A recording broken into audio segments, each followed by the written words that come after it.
In case you missed out on any of the action, here are the highlights from the first session. See, Martin Guptill back in the team after a break, so that will be good news for the New Zealanders. Good morning, Russell. Good morning to all our viewers around the world. Yes, McCullum and Guptill, dynamic opening partnership for New Zealand. It's a big toss to win. I think psychologically it gives New Zealand a real boost, Russell, because they've been on the back foot right throughout this tour, and they're doing what they want to do first up. Kulasekara. And that's good to see from a New Zealand point of view, because Kulasekara generally swings that ball a lot, the new one especially, into the right-hander. Their New Zealanders prime batsmen will rely a lot to seeing the back of them will put the rest under pressure. Slide inside the line, I would think, not coming back enough. A little too close for McCullum to leave that though, but you could argue it was well judged in the end. Yeah, maybe expecting it to just go away a touch. Got well outside off stump, but just want to be careful.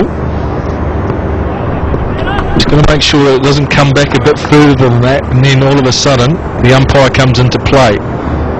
So height was an issue as well. Just got to be a little bit careful there, McCullum. He's off the mark. He's off the mark with a boundary. Not exactly where he wanted it to go, but yet he'll take it. Well, this is what we've come to see from Martin Guptill over the last 12 months. It's pretty good cover drive to get started. Always gets a good stride, and look at that. Wait through the ball and race to lock way. Even on a slowish outfield, the timing was still good enough for Guptill. And that's just the start he's after.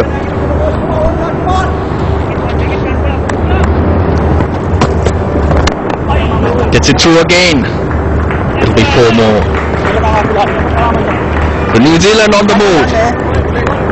10 for no loss. The most popular player in the dressing room at the moment for winning the toss, Ross Taylor. But a lot expected of Flynn. He's got to step up. You can't afford to give him width. And on a pitch like this, McCullum's going to cash in. Lovely shot from Brendon McCullum. First one that's really hit the middle of the bat. Look at the position. Hit it well in front of point, which probably shows that there's not a lot of pace in this pitch. But the position was good. Get the feeling, Russell, that this is a ground where a lot of boundaries are going to be hit. Already New Zealand raced along to 14 with 3 boundaries, so the bowlers are going to have to bowl nice and straight and give no width to these batsmen. Well, on the leg side, McCullum couldn't have wanted it any easier. Oh, this is poor delivery from Eranga. Look at that, just drifting down the leg side. Any bit of bat was going to race away for 4.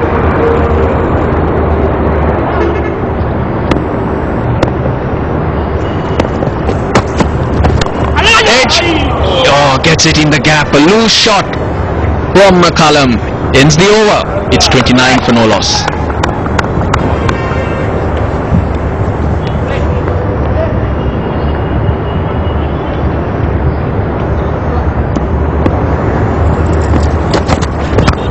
That's it in right in front. And he's caught. In fact, he's walking. It's got an inside edge and it's carried to the fielder in the gully. Wow, big wicket for Eranga. Pitched the ball up. Guptill looking for that drive. And I think we'll see a pretty good catch at third slip maybe. Let's have a look. Yeah, big outside edge, and it was a good low catch. That's the advantage of keeping that third slip in play. It's worked for Jayawardene, it's worked for Eranga, and it's worked for Sri Lanka. New Zealand lose their first wicket. Guptill gone. For 11, New Zealand 29 for 1. Kane Williamson is the new batsman, and against the run of play, Sri Lanka have picked up a wicket. The last 2 balls that were bowled picking up edges, there was a fielder. For this one, a very low catch, not much bounce. Angelo Mathews at third slip, picking it right off the bat. Just deceived us for a moment. Well, look at this straight front leg from Guptill. Stands up very tall. instead of bending that front knee to get into position, he stands up with a straight front leg, and it means that balls that he should be hitting with the middle of the bat, it's almost a genuine half volley.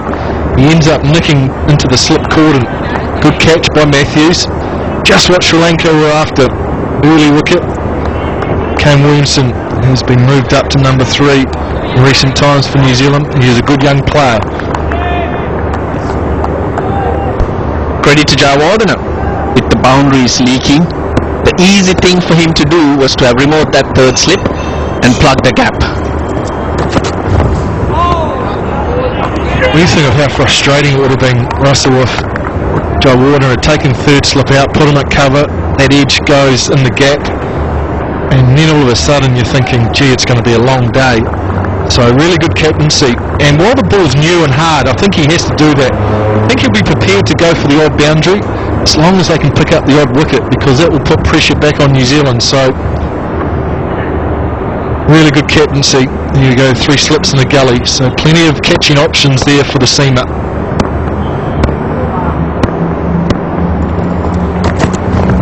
Again edge, and he's held.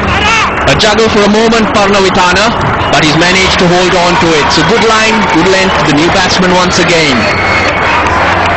Well, it's a good catch in the end.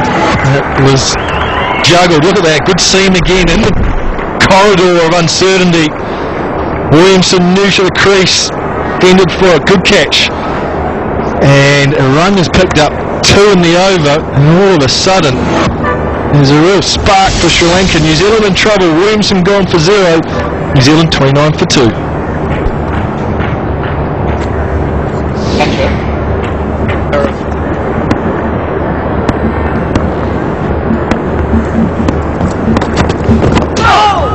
Edge into the gap between third slip and gully, and it's gone for 4.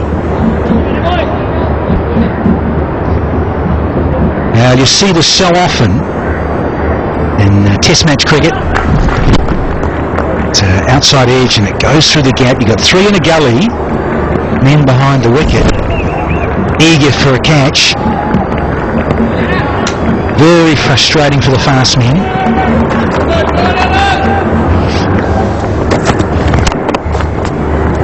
And Flynn drives, not quite off the middle of the bat, but it'll go for 4.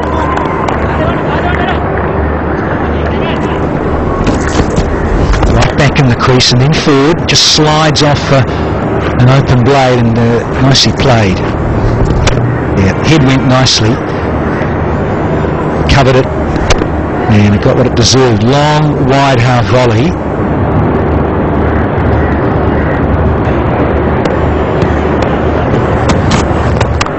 That sort of stuff.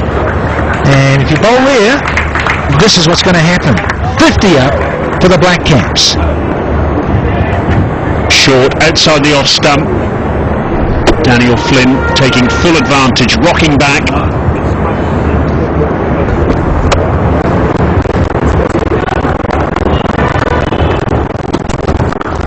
Great shot. Good positive goal by him. That's clean for you. Shot. Easy hit. He did well. The way he executed it. Anyway, man, this doesn't clean that ball. 120k. Really good at it. Same with me. Heavy heart. And Flynn's in good position.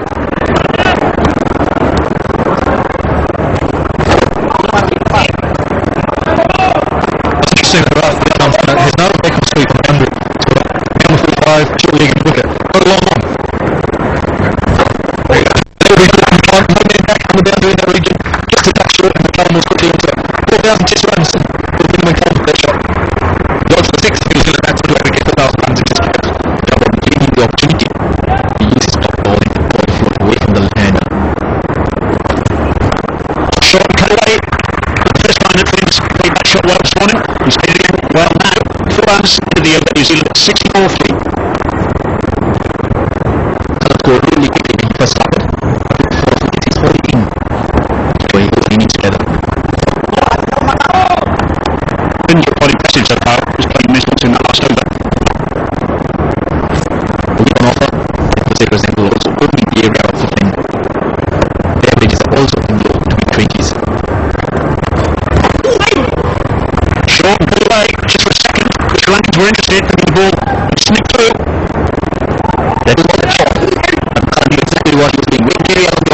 scoring the lead. Right, so many power. That's the way to go. Looks back to back wickets. Short pulled away, very good shot indeed by Brendon McCullum. 4 runs. Not too short. Get back on that back foot. Sitting up for him.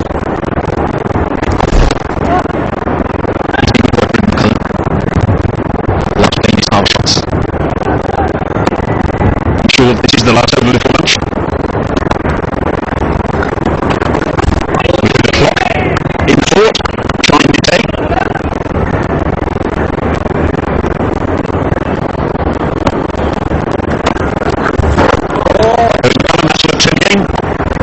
Just want to see whether that is the end of the session. It certainly looks that way. And finally, Erasmus, course time, and that is lunch.